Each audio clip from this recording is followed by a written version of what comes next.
Bonjour Pascal. Bonjour Hélène. Alors je suis ravie de te recevoir dans Où est le bon. Aujourd'hui tu m'accueilles chez toi. On est dans le sud de la France, au-dessus de Béziers et de Montpellier. Comment ça s'appelle exactement le... C'est le bout du Larzac, Ouais, si tu veux. Et on a des terrains au bout du Larzac et un peu plus bas aussi, à côté du lac. du lac du Salagou. Ouais, du Salago où il y a ton potager, qui est aussi un peu comme un conservatoire où tu héberges des centaines de variétés de fruits et de légumes. Parce qu'en fait, toi, ce qui est formidable et même un peu inimaginable pour certains, c'est que tu fais pousser des légumes sans vraiment les arroser. Donc sans eau ou presque, tu vas nous expliquer tout ça. Alors, tu sais, dans ce podcast, on est curieux, mais on n'est pas des spécialistes, ni des semences, ni de l'agriculture d'ailleurs. Donc, pour nous, ça nous paraît un peu improbable, toute cette histoire. Et avant que mes amis me parlent de tes recherches, j'ignorais complètement que quelqu'un au monde faisait ça. On entendait un peu, tu vois, des choses en Afrique, des fermes qui utilisaient uniquement la saison des pluies, etc. Mais jamais j'aurais pensé que voilà, il y a quelqu'un dans le monde qui avait quelque part un peu appris pendant des années et des années à des semences paysannes à pousser comme ça. Et c'est drôle en plus parce qu'en fait, tu es tout proche de là où moi j'ai grandi, dans le sud de la France, à Nîmes. Aujourd'hui, il y a beaucoup, beaucoup de personnes qui viennent ici te voir pour voir comment tu fais, pour découvrir en fait finalement un peu ces 50 ans de recherche que tu as consacré à répondre à cette question de comment je vais apprendre aux plantes à pousser sous contrainte hydrique. Et avant d'aller plus loin dans cet épisode, en fait, je vous invite, chers auditeurs et auditrices, à écouter un épisode que moi j'ai écouté sur un peu sur l'eau. C'est un épisode du podcast Sismique avec une hydrologue qui s'appelle Emma Aziza. C'est l'épisode 79 du podcast Sismique et qui vraiment est ultra intéressant pour comprendre aussi où on en est par rapport à l'eau aujourd'hui. On sait tous que l'eau c'est la vie. Et dans notre imaginaire collectif, en fait, quand on se dit qu'on fait pousser des trucs, qu'on n'a pas d'eau, on se dit qu'il n'y a rien qui pousse, en fait. Puis avec la sécheresse qu'on a vue ces derniers mois, malheureusement, c'est un peu le constat qu'on fait.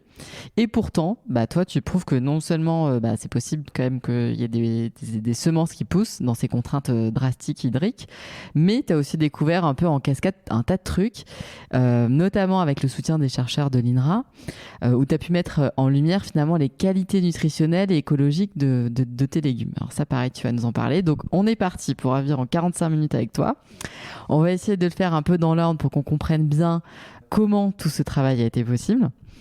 Et peut-être qu'avant que tu nous dises un peu comment tu fais, je me dis que ça peut être chouette que tu nous fasses un petit point, tu vois, d'étape pour qu'on ait des ordres de grandeur, en fait, de la consommation d'eau traditionnelle pour faire pousser aujourd'hui des légumes, des céréales, d'agriculteurs normaux qui sont en France. Quel est le besoin, tu vois, à peu près, pour qu'on sache d'où on part et où est-ce que toi, t'es arrivé, en fait. Oui, les besoins en eau utilisés normalement pour le maïs, les cultures, toutes les cultures cultivées en été, quoi. Ouais. Parce que bon, pour le blé ou l'orge ou quoi, on les sème en général en automne ou très tôt au printemps et personne n'a jamais arrosé des cultures de blé. Par contre, pour toutes les plantes cultivées pendant la saison d'été, que ce soit du soja, du maïs ou tout ce qui se cultive l'été, on voit partout d'ailleurs, il suffit de rouler, de se promener en France, on voit que c'est arrosé avec des canons à eau là et tout ça. Et en fait, le débit normal pour n'importe qui, même la vigne, maintenant dans l'Hérault, ils arrosent la vigne aussi, et ben c'est des débits de 20 mètres cubes heure par hectare. Alors attends, 20 mètres cubes, ça fait 20 mètres cubes heure par hectare. Donc 20 mètres cubes, c'est quoi? Un mètre cube, c'est 1000 litres. C'est 20 fois 1000 litres. Et un ordre de grandeur, c'est par rapport à une piscine ou tu vois un truc ou une baignoire, ça peut qu'on parle aussi parce qu'on n'est pas trop. Dans une baignoire remplie, en général, il y a 200 litres. Ok. Donc c'est 5 baignoires remplies, 1 mètre cube. Ok, 5 baignoires remplies. Donc ça, c'est 5 baignoires remplies pour peu près. Et 5 baignoires remplies, c'est 1000 litres. Ok. Et normalement, tout le monde irrigue avec des débits qui font 20 mètres cubes heure à l'heure. D'accord. Donc c'est énorme. Voilà. Et alors, donc tout ça pour dire que finalement, de manière générale, l'agriculture conventionnelle utilise beaucoup, beaucoup d'eau. Et qu'en oui, fait. Oui. Par exemple, quand on achète un kilo de tomates d'un supermarché, les chiffres officiels pour faire 1 kilo de tomates, même dans des serres en Hollande, on ne peut pas dire qu'il fasse spécialement sec normalement. Eh bien, il faut 200 litres d'eau pour produire 1 kilo de tomates. D'accord, c'est énorme. Mais par exemple, nous, en général, on n'utilise même pas d'eau du tout, et parce qu'on n'a pas. J'aimerais bien en avoir, mais bon, on n'a pas les moyens, on n'a quasiment pas d'eau, donc on ne peut pas. Mais sinon, avec 200 litres d'eau, même d'un pays complètement désertique, je suis sûr de produire pas du tout 1 kilo de tomates, mais plutôt au moins 30. Voilà, donc en gros, je suis certain que avec nos semences, on peut arriver à produire avec 20 ou 30 fois moins d'eau. Et puis j'ai des témoignages aussi, par exemple, de maraîchers sénégalais, qui ont planté toute une partie de leur culture de maraîchage avec des semences hybrides, comme ils avaient l'habitude de faire, et une autre partie avec nos semences. Et ce qu'ils ont raconté, c'est que nos semences, eh bien, ils n'ont jamais vu qu'elles avaient soif, mais au bout d'un mois, ils se sont dit, les pauvres, on va quand même les arroser. Et après, pendant toute la saison, les nôtres, ils les ont arrosés 1 fois par mois. Par contre, les hybrides, tous les jours, elles faisaient la gueule et se fanaient, et ils ont arrosé tous les jours, comme d'habitude. Et à la fin de la saison, ils ont dit qu'en définitive, avec les nôtres, ils ont récolté 4 fois plus en arrosant 30 fois moins. Voilà, c'est pas mal quand même.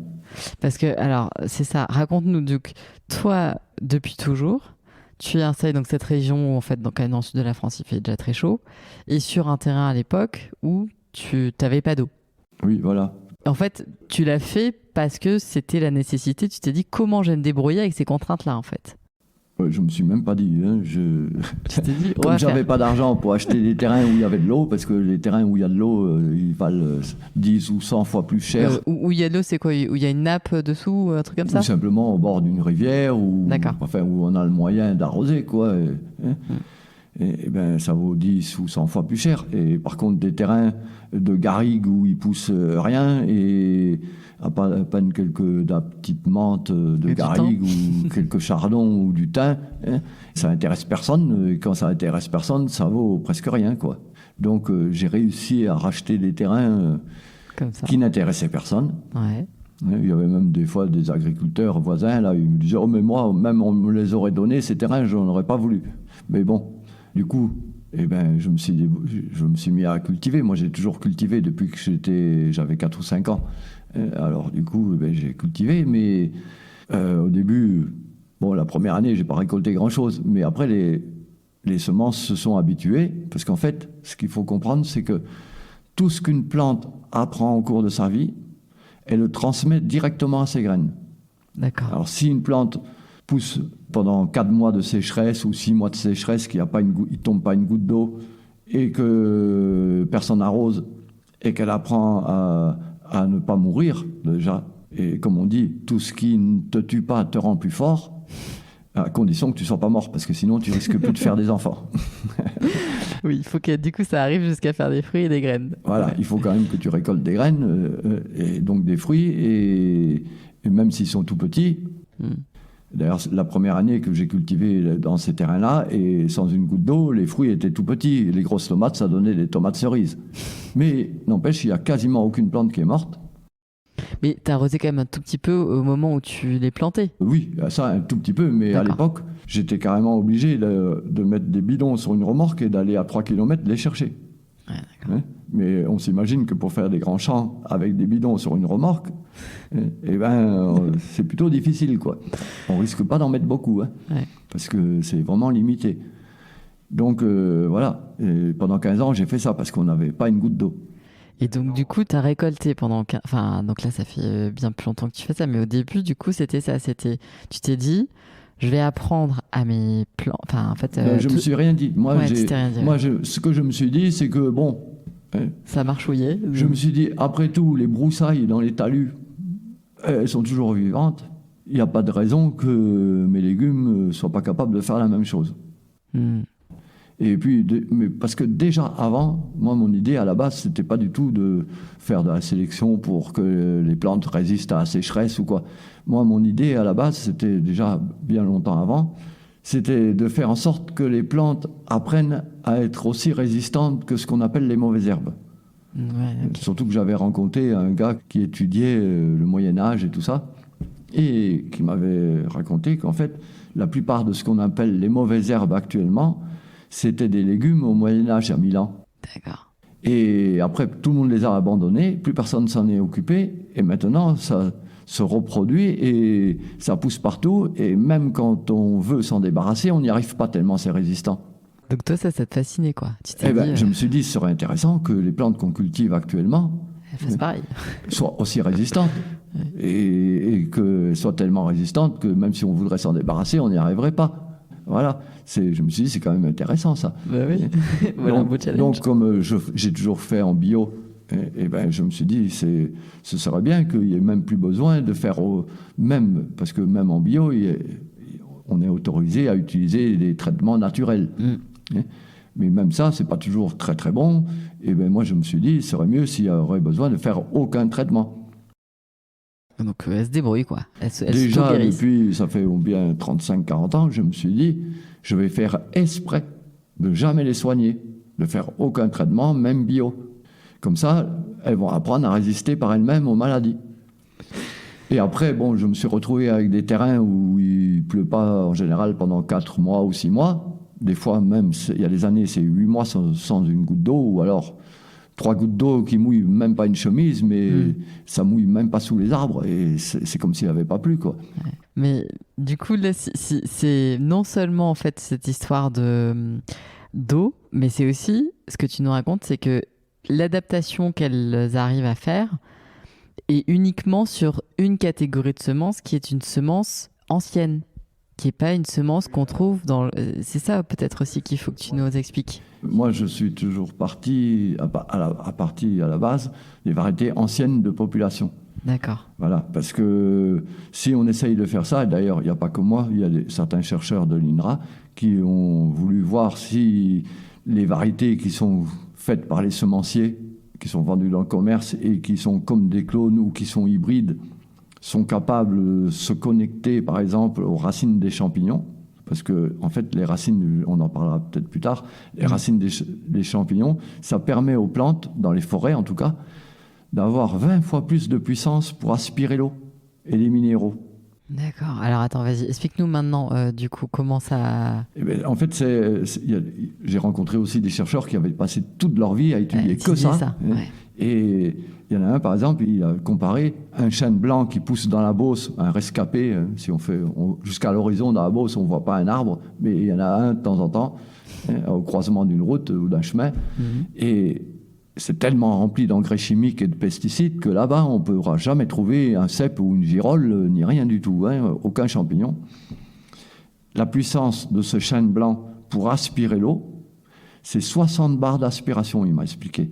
Alors que dans une forêt naturelle, où il y a des cèpes, des girolles, des champignons, le même chêne blanc, sa puissance pour aspirer l'eau, quand il est connecté aux racines des champignons, c'est ça qu'on appelle mycorhize, eh bien, c'est 800 bars d'aspiration.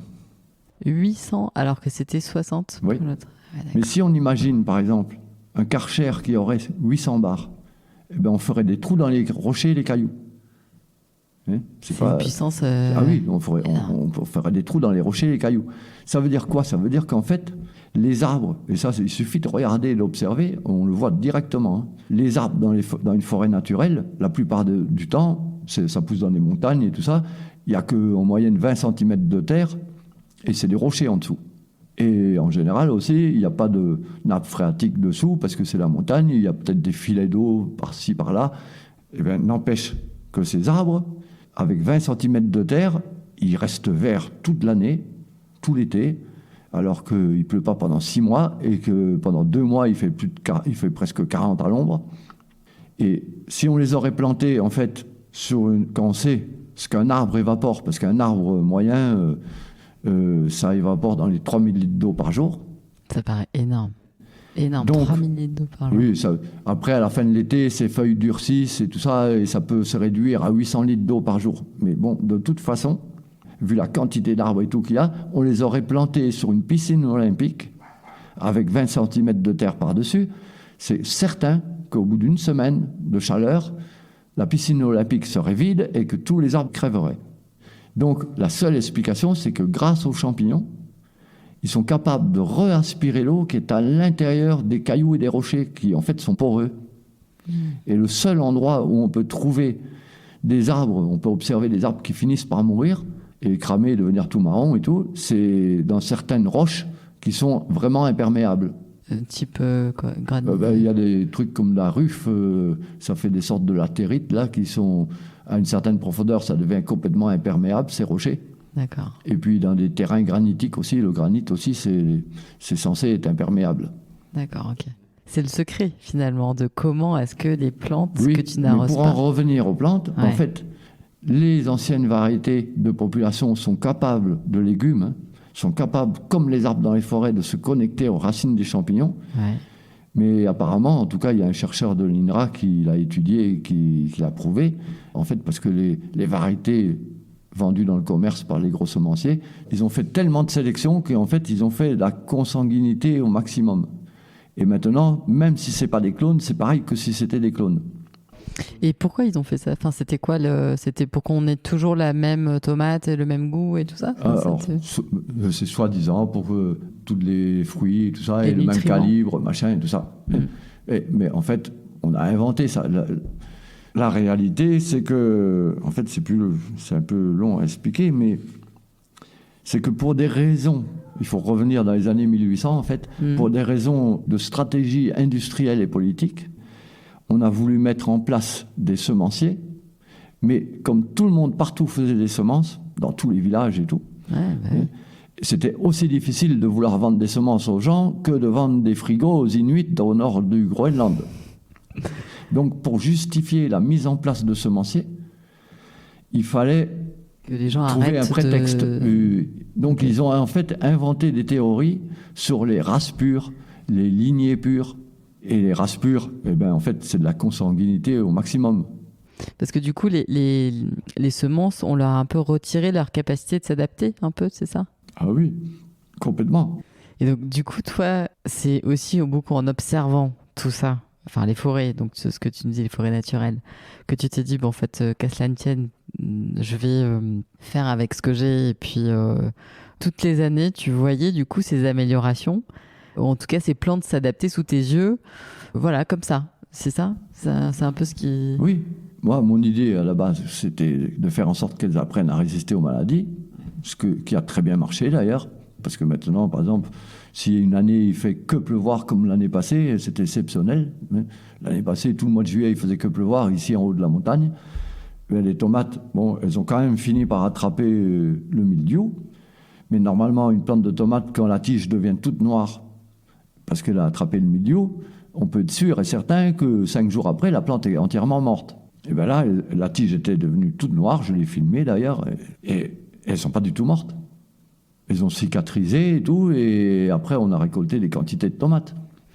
Et est-ce que du coup, ça veut dire que là, tu vois, une année où il pleut beaucoup, est-ce que l'année d'après, elle apprend un peu moins que... Enfin, c'est-à-dire...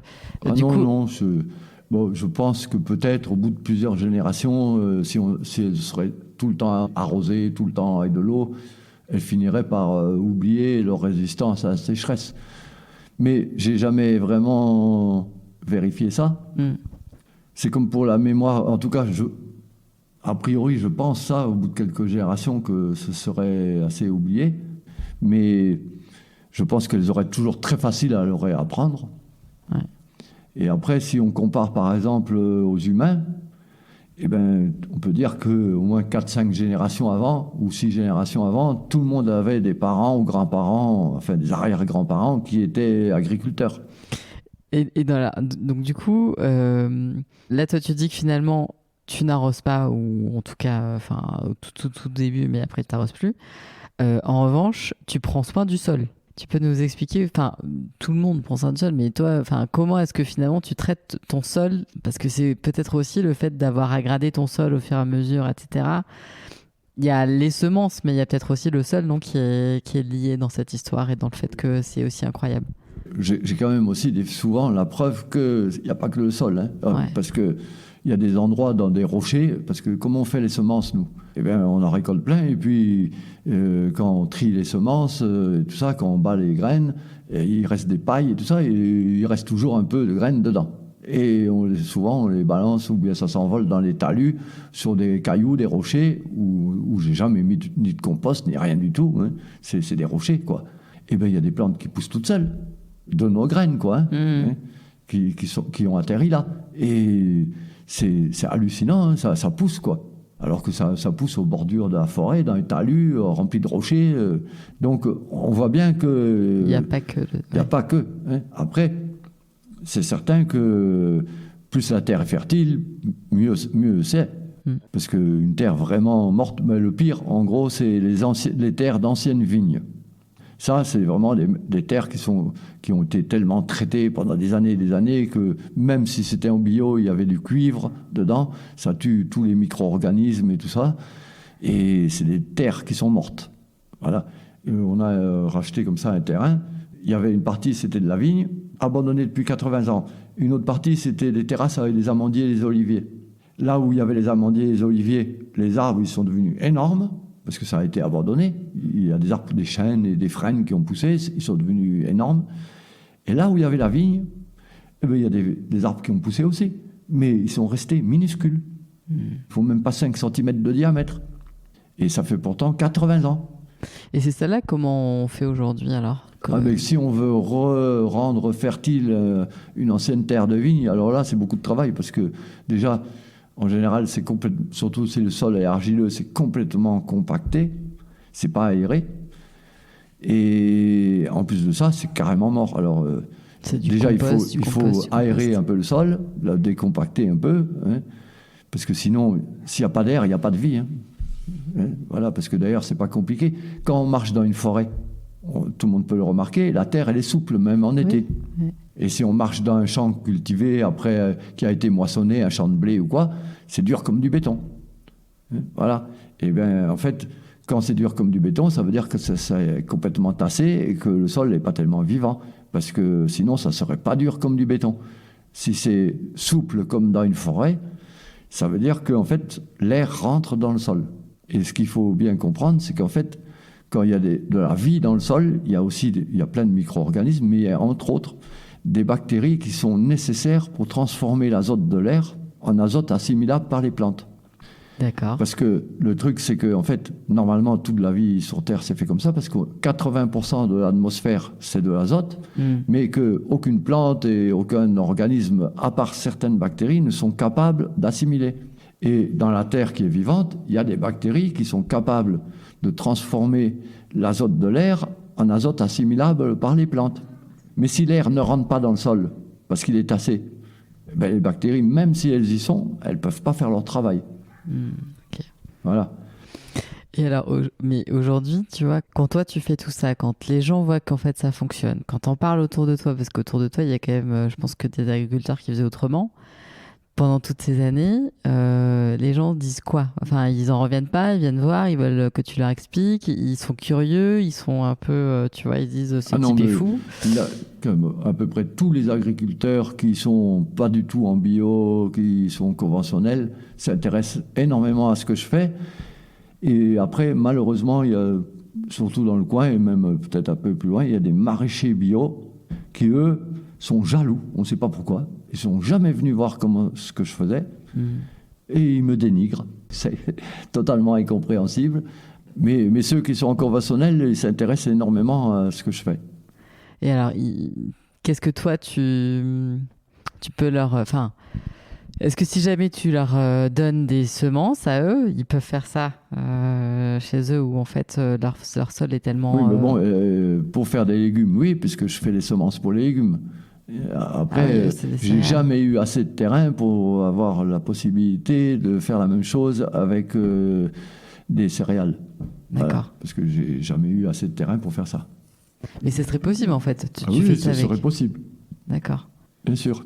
Et avec aussi, est-ce que par exemple, et je vais poser une question bête, mais donc là c'est que des légumes, et si tu faisais des arbres fruitiers ou des choses comme ça serait différent ou comment ça serait? Oui, en fait, les arbres fruitiers c'est un peu différent parce qu'en fait, les arbres fruitiers en général on greffe Alors, la plupart, maintenant, c'est greffé sur des clones. Et ça, je trouve ça pas très intéressant. Moi, personnellement, je préfère les variétés, quand c'est greffé sur des francs, c'est-à-dire des arbres issus de semis. Mais en fait, moi, personnellement, en plus, je préfère carrément même des pommes, par exemple, semer des pépins de pommes et laisser pousser l'arbre et voir qu'est-ce que ça donne. Ah, mais donc ça, tu l'as fait? Oui, oui. Ah, ok. Et alors, sur les fruits? Mais bon, après, je l'ai fait pour moi, quoi. Hein. Ouais. Je ne me suis jamais mis à vendre des pépins de pommes. Hein. Ouais, mais en tout cas, ce que tu peux témoigner, c'est quoi? C'est que ça fonctionne de la même manière avec les fruits qu'avec Oui, mais les après, légumes. c'est toujours la surprise. On ne sait pas ce que ça va donner comme variété. Ah oui. Hein. Attends, c'est-à-dire que si tu, je sais pas moi, si tu sèmes une variété, Ça va, chez les pommiers, par exemple, Ouais. comme c'est toujours fécondé avec d'autres variétés, Ah oui, d'accord. eh ben, ça ne donne pas forcément du tout la même pomme. Parce que déjà, il y a plein de variétés de pommes qui sont même pas auto-fertiles. Il faut obligatoirement qu'elles soient fécondées par une autre. Après, tu as des variétés de pommes qui sont auto-fertiles. Même si l'arbre est tout seul, il peut se féconder lui-même. D'accord. Mais en plus de ça, contrairement à ce que beaucoup de généticiens pensent, en fait, comme ils sont greffés sur des autres choses, ça donnera quand même pas la même variété parce qu'il y a une partie des gènes qui viennent du porte-greffe. D'accord. Donc surtout si c'est greffé sur un clone qui donne des trucs vraiment quasiment pas mangeables, eh ben c'est pas intéressant de ressemer le pépin de pomme parce que ça risque de donner des trucs pas terribles du tout. Et alors, on se dit, tes tomates là qui poussent là, et on en a vu tout à l'heure dans ton jardin, quel est le goût d'une tomate qui a poussé sans eau? Enfin, sans eau à arrosage, tu vois, que tu as éduqué à aller chercher de l'eau dans les pierres et partout où il y en a bien en profondeur avec la complicité des champignons. Oui, alors le goût. C'est sûr que même la même variété, avec les mêmes semences, si on arrose tous les jours, c'est plus gros, il y a plus d'eau et il y a un peu moins de goût.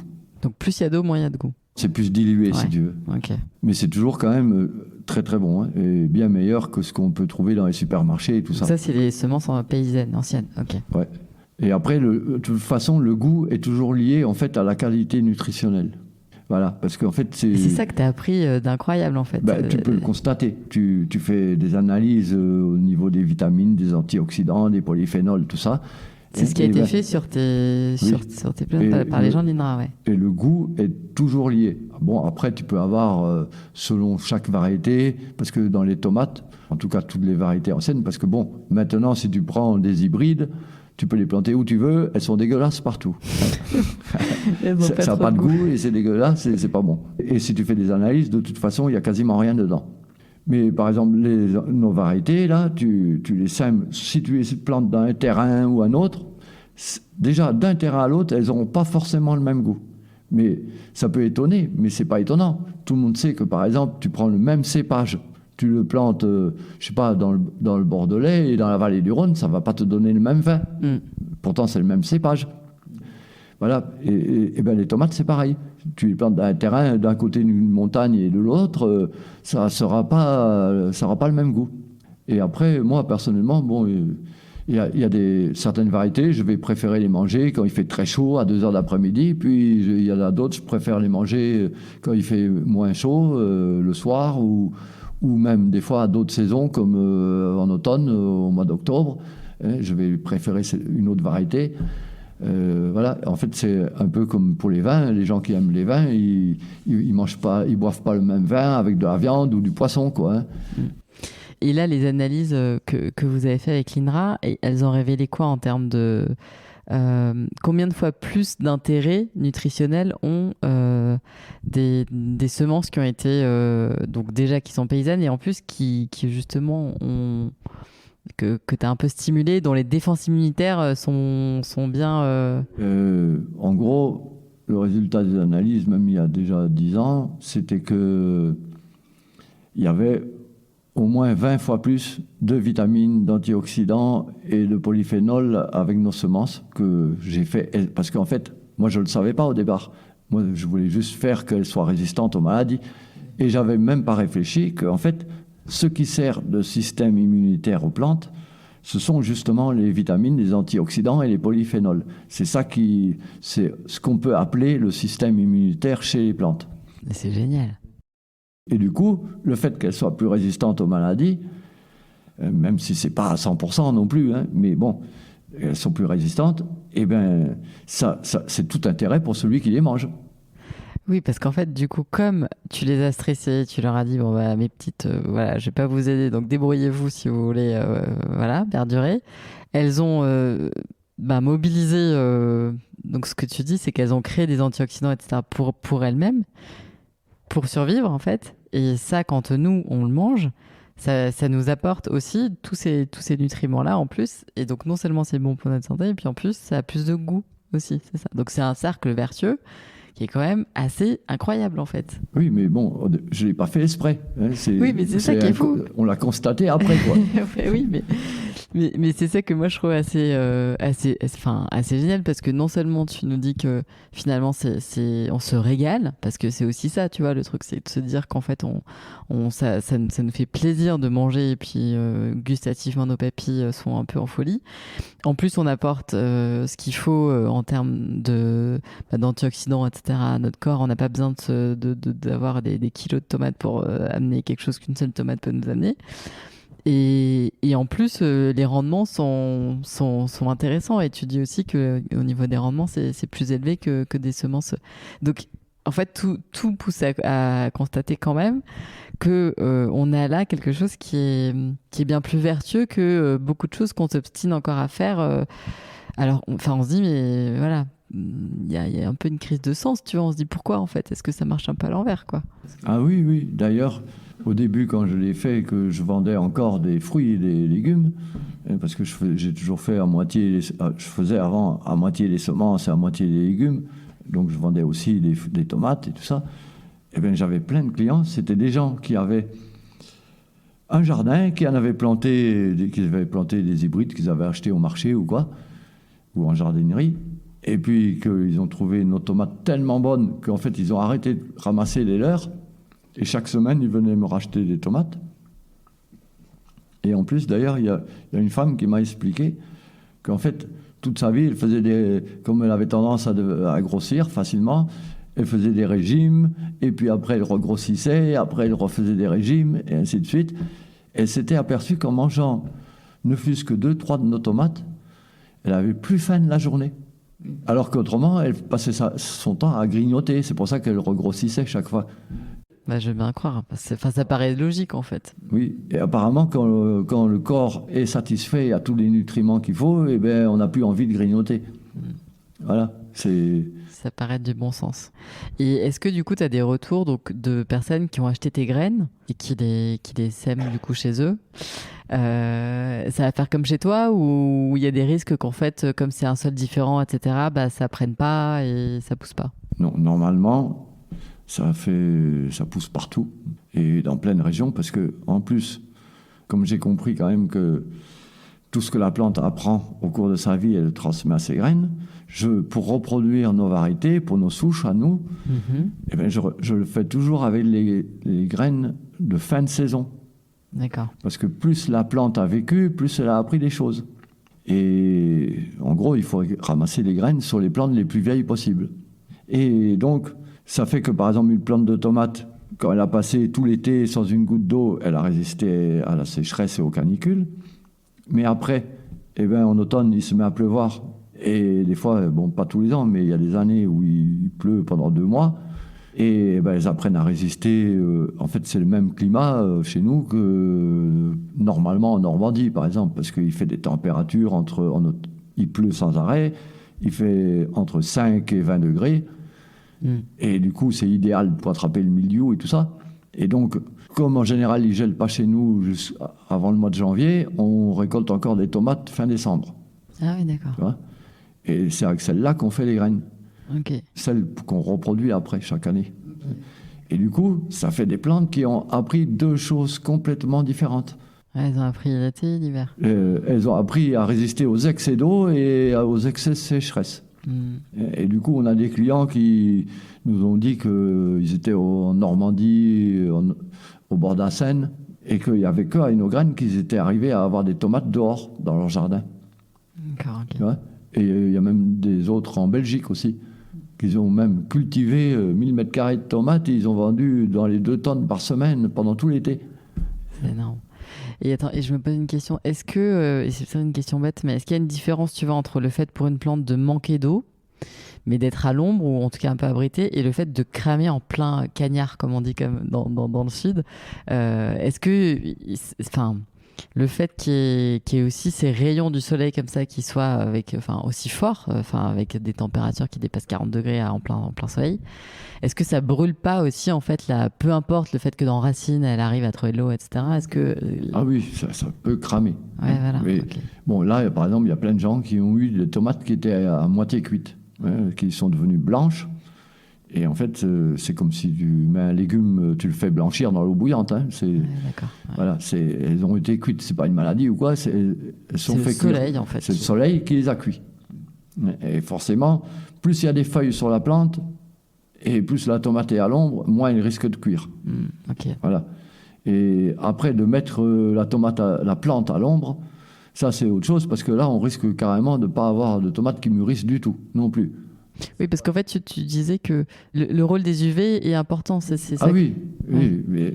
Enfin, je veux pas que tu l'expliques parce que tu me le disais juste avant, mais... Parce qu'en fait, quand on cultive dans une serre, par exemple, eh ben, c'est beaucoup moins intéressant que si c'est dehors, parce qu'en fait, tout ce qu'on appelle le système immunitaire des plantes, et qui sont justement les vitamines, les antioxydants, les polyphénols, en fait, ça reste endormi s'il n'y a pas l'agression des UV. Parce que pour les plantes, les UV, c'est comme la radioactivité, c'est une agression. Et du coup, elles réagissent à ça. Et c'est là qu'elles vont faire beaucoup plus d'antioxydants et tout ça. D'accord, ok. Et s'il n'y a pas d'UV, parce que dans les serres, il n'y a quasiment pas d'UV, parce que tous les plastiques sont traités anti-UV, sinon le plastique, il casse en petits morceaux. Au bout de 3 mois, tout tombe en petits morceaux. Et apparemment, le verre, la plupart des UV ne passent pas en travers non plus. Parce que je connaissais des gens, une horticultrice hollandaise qui travaillait dans sa serre à poil, et elle disait c'est super, j'attrape jamais de coup de soleil dans ma serre, mais si je sors dehors 3 minutes, je deviens rouge comme une écrevisse. Mais effectivement, dans les serres, que ce soit en verre ou en plastique, on n'attrape pas coup de soleil. Ouais. Et comment est-ce que finalement tu transmets aujourd'hui tout ça? Enfin, est-ce qu'il y a des gens qui, j'imagine, ont voulu se former et que tu leur apprennes comment tu faisais? Comment est-ce que du coup tout ça, parce que on comprend aussi qu'aujourd'hui, les semences, les semences paysannes, on va dire, il y en a pas non plus des tonnes et des tonnes et des tonnes. Donc, comment finalement faire pour quand on a envie ou quand on est producteur, tu vois, je sais pas, il y a peut-être des maraîchers qui nous écoutent et qui trouvent tout ça passionnant. Comment on rentre dans cet élan? Comment est-ce qu'en fait, quelle est la porte d'entrée pour il suffit de commencer par nous acheter des graines, quoi. Voilà, il suffit d'aller sur notre site, le potager de santé. Et puis si on veut apprendre aussi, là depuis l'année passée, on s'est mis à travailler, à faire un site de formation en ligne où j'explique tout et toutes les bases pour que chacun puisse s'adapter là où il est et comprendre comment fonctionne la vie sur Terre. Donc moi, ce que je fais, c'est que je donne les bases pour que chacun puisse apprendre à réfléchir par lui-même. Et c'est très important parce que quand on fait de l'agriculture conventionnelle, en chimie, disons, eh bien là, on peut appliquer des recettes toutes faites. Et on met tant d'azote, tant de potasse, tant de phosphate. S'il y a une maladie, on fait tel traitement et puis voilà. C'est des recettes toutes faites en gros. Mais si on veut faire de l'agriculture bio, naturelle, comme ça, eh bien, il n'y a pas de recette toute faite pour une bonne raison. C'est que ce qui marche à un endroit, ça ne va pas forcément marcher 500 mètres à côté. Ouais. Donc, il faut vraiment que chacun réapprenne à réfléchir par lui-même. Mais bon, il ne suffit pas de réfléchir parce que si on veut réussir, surtout dans le jardinage, l'agriculture et tout ça, il faut aussi apprendre à observer et à sentir les choses. Et alors, comment on développe cette sensibilité? Parce qu'on n'apprend pas ça nulle part, en fait. Oui, mais alors là, ça devient un peu plus difficile parce que le truc, c'est que... En fait, ce qu'on peut dire, c'est que en général, en règle générale, pour tout d'ailleurs, les intuitions sont toujours justes. Le seul gros problème, pour la plupart des gens, c'est d'être capable de faire la différence entre leurs peurs et leurs intuitions. C'est ça le gros problème. Ouais. Parce que n'importe qui, il a des angoisses, des peurs, et il va les prendre pour des intuitions, ou alors il va avoir une intuition, il va la prendre pour une peur, et en fait, C'est là, difficile de franchement, décrypter. même moi, je peux pas. Il n'y a pas de recette magique là-dedans. Non, il n'y a pas de recette magique. Et la meilleure chose, c'est qu'il faut mieux arriver à ne pas avoir peur, parce que quand on se laisse mener par ses peurs, eh ben, on est mal barré. Dans la vie, Dans ça, la c'est vie, il sûr. ne faut jamais se laisser mener par ses peurs. Et c'est pire que ça. C'est qu'en fait, on peut constater que quand on a peur de quelque chose, on finit toujours par le provoquer. Ouais.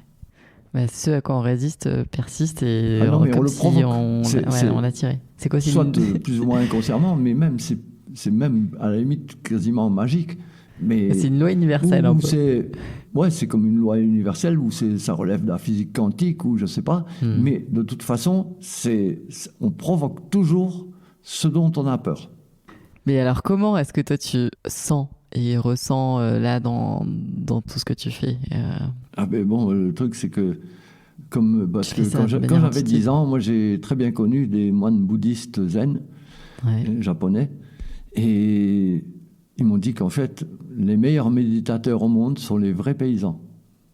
D'accord. Ouais. Et c'est tout à fait vrai d'ailleurs. Et encore, dans les vrais paysans, ce sont les bergers qui apprennent le mieux à ne plus penser. Parce qu'en fait, d'ailleurs, tous les gens qui vont chez les bouddhistes pour apprendre à méditer, tout ça, ils y vont pour apprendre à arrêter de penser. Et le truc, c'est que le problème, c'est que en fait, ils sont toujours en train de penser qu'il ne faut pas penser. C'est hyper dur. Mais en fait, quand on garde des moutons, déjà, ça porte à ça, les moutons. Ça facilite. Et quand on est dans les montagnes, dans les bois et tout ça, avec des brebis, avec des moutons, et sans le faire exprès, on apprend à ne plus penser. Et en plus, c'est indispensable. Parce que sinon, on ne peut pas vraiment s'occuper des moutons si on n'est pas capable d'arrêter de penser. Oui, puisqu'en fait, tu es vraiment dans le moment présent, quoi. Oui, mais c'est pire que ça. Hein. Je peux donner un exemple, par exemple. C'est que, par exemple, quand on rentre les brebis dans la bergerie et qu'il faut aller pour nettoyer l'abreuvoir, par exemple, on marche au milieu des brebis, on est obligé de les pousser pour les écarter parce qu'elles se collent contre les jambes et tout, et nous empêchent de passer. Donc on est obligé de les pousser et tout. Et par contre, on rentre dans la bergerie pour attraper une brebis, pour lui soigner le pied, n'importe quoi. Hein, parce qu'on a vu qu'elle boite ou on veut regarder qu'est-ce qu'elle a, machin. Et bien là, si on pense à ça, il y a toutes les brebis qui paniquent complètement, et elles s'enfuient toutes, et elles se piétinent les unes les autres, et il peut y avoir des brebis mortes parce qu'elles se sont piétinées. Parce qu'elles sentent que tu penses à ça. Ah oui, elles sont un peu télépathes ou quoi, je sais pas. Hein, mais en tout cas, si on le pense, c'est immanquable. C'est impossible d'attraper la brebis, quasiment. Et puis, il risque d'y avoir des morts, parce qu'elles sont piétinées l'une l'autre, tellement elles paniquent. La seule solution, c'est d'arriver à ne plus penser avec sa tête et de faire en sorte qu'il y ait juste le bras qui se rappelle qu'il faut attraper la brebis. Voilà. Et ça paraît aberrant, mais en fait, il ne faut pas croire. Maintenant, c'est prouvé que déjà, on a plus de neurones dans l'intestin que dans le cerveau, et qu'on a des neurones partout, y compris dans les doigts, dans tous les muscles, dans le cœur, partout. J'avais vu des documentaires là-dessus, c'est Et moi, quand j'avais 14 ans, j'avais déjà bien remarqué que des fois, je pouvais avoir des réflexes qui fonctionnaient avec mes mains et mes bras, et sans passer par ma tête. Ça me paraissait, et je le disais à des copains et tout ça, que pour moi, c'était évident que ça n'avait pas le temps de passer par le cerveau. C'était trop rapide. Que ça venait de l'intelligence du bras et de la main. Et tout le monde me disait non, c'est pas possible et tout. Mais maintenant, en fait, c'est prouvé. Le bras peut avoir sa propre intelligence. C'est complètement dingue. Et aussi, du coup, peut-être que quand on s'occupe de plantes, d'un potager et tout ça, tu vois, nos angoisses, la façon dont on est, si on est stressé, etc., peut-être qu'aussi, il va y avoir, ça va se ressentir, en fait, peut-être par les plantes. T'as constaté des choses comme ça ou pas? Parce qu'il n'y a pas d'études. Alors, parfois, on se dit, c'est un peu farfelu quand même et tout ça, c'est un peu tiré par les cheveux. Non, mais c'est pas farfelu, hein, c'est constaté, prouvé et tout. Mais je crois bien, on n'est pas toujours capable de tout expliquer. Mais c'est pas parce qu'on peut pas expliquer des choses qu'elles n'existent pas. Parce que bon, il Il y a des gens qu'on appelle cartésiens. En fait, cartésien, ça veut surtout dire de prétendre que tout ce qu'on ne peut pas expliquer n'existe pas. Mais c'est complètement farfelu comme truc. Oui, on ne sait pas tout. Parce qu'en fait, on est loin de tout savoir et de tout pouvoir expliquer. Alors, évidemment, de tout temps, on a toujours parlé des gens qui avaient la main verte. Mais à l'inverse, il y a aussi des gens qui reportent tellement leurs angoisses sur les plantes qu'ils les font crever. Et ça, j'ai eu vraiment la confirmation par plusieurs personnes, entre autres des clients qui m'ont téléphoné et qui m'ont raconté. Par exemple, un qui m'a expliqué que pendant 15 ans, il a fait son jardin, il a planté, il a soigné ses plantes. Chaque fois qu'il y avait une petite tache sur une feuille, il allait les soigner, les traiter, machin. Et que pendant 15 ans, il n'a jamais récolté ni une tomate, ni une courgette, ni aucun légume. Et que la 16e année, sa mère, qui habitait de l'autre côté de la France, est tombée malade, a été hospitalisée et qu'il est parti au mois de juin, après avoir tout planté au mois de mai. Et donc, du coup, il n'a pas pu s'angoisser sur ses plantes puisqu'il n'était plus là, il était de l'autre côté de la France. Et quand il est revenu 3 mois après, au mois de septembre, il a trouvé des quantités de légumes, de tomates, de courgettes, de tout. Non. Tout avait super bien poussé. Et là, il a quand même compris que ça venait de lui. C'est trop drôle. Bon, et tu sais, Pascal, ce podcast s'appelle Où est le bon ? Et en préparant à cet épisode, tu me disais tout à l'heure qu'il y avait beaucoup de chercheurs qui faisaient aussi des études sur ce que toi, tu as découvert pendant toutes ces années. Est-ce que tu sais ce que ça donne ? Est-ce que tu sais ce sur quoi ils orientent tout ça ? Est-ce qu'ils te disent des choses, tu vois ?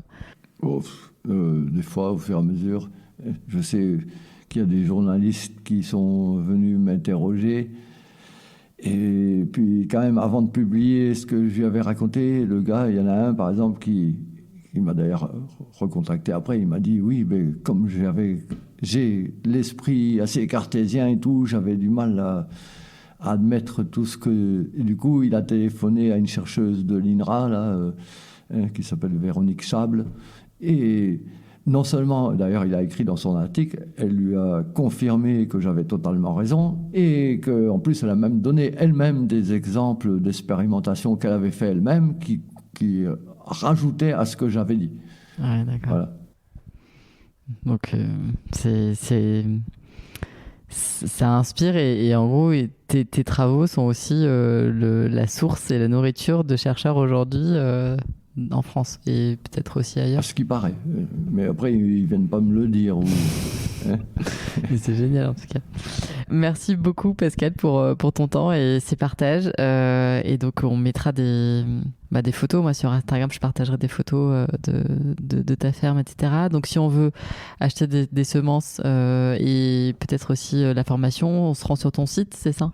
Oui, pour les formations, il faut regarder à l'intérieur de notre site qui s'appelle le potager de santé. Et après, on regarde dans formation et là, on peut accéder aux formations. Bon, okay. C'est un peu payant, mais le moins cher possible. C'est juste que... c'est du travail, la formation. Oui, c'est du travail. On a passé 6 mois avec un de nos salariés à les faire. Et là, on doit repasser plusieurs mois à continuer parce qu'on va rajouter des choses. Voilà. On a besoin de cette transmission. Du coup, c'est quand même pas totalement gratuit. Donc, du coup, on le fait. On n'essaye pas de gagner de l'argent avec, mais de défrayer. Il faut quand même payer quelque chose. Et puis, en plus, il y en a qui m'ont fait remarquer que si c'était gratuit, il n'y a personne qui regarderait parce qu'en général, les gens ont tellement l'habitude que ce qui vaut quelque chose a plus de valeur que ce qui vaut rien.